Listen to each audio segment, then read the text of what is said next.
দুপুরের পরে ওরা খাওয়া খাদ্য করছে, খাওয়া দেওয়ার পরে পরে টাকা চাইছে, টাকা দিছে 500, শুনলাম দেখি নাই। নেওয়ার পরে টাকা চাইছে 1000 মায় আমার কাছে। তা ডাইনাই দিলে মারপিট করছে। তারপরে মায়েরা ঠেলে থুয়েও গেছে গা।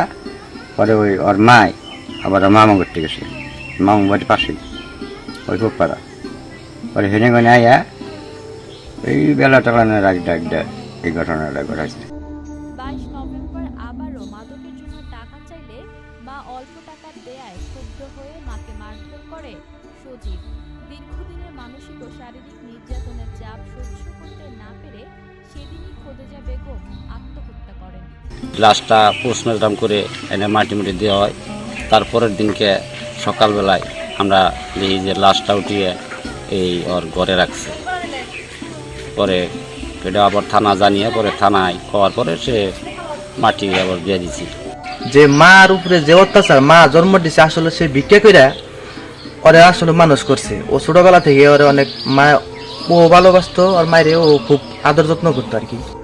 গ্রাম হইলেও বিশেষ করে এখন দেখা যাচ্ছে গ্রামের মধ্যেও ব্যাপক আকারে আপনার এই মাদকের ভয়াবহতা ছড়াই গেছে। এটা থেকে আসলে আমরা এলাকাবাসী যারা আছে আমরাও চেষ্টা করতেছি বের হওয়ার জন্য, বা বিভিন্ন গণ্যমান্য ব্যক্তি আছে তাদের সাথে আমরা আলোচনা করতেছি।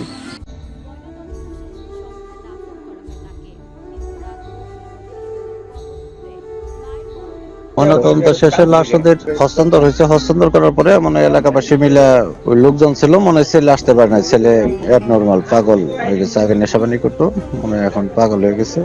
মাল লাশ দেখতে পারে নাই, যতটুকু আমি শুনছি আর কি এলাকাবাসীর কাছ থেকে। পরে নাকি রাতের আধারে লাশ ছেলে উত্তোলন করে পরিষ্কার করে পরে যখন লোকজন জানাজানি হয়ে গেছে সকালে, তখন ছেলে মনে হয় আবার বাড়ি থেকে ভাগছে, পলাইছে। পরে আবার এলাকাবাসী লাশ দাপন করে ফেলছে।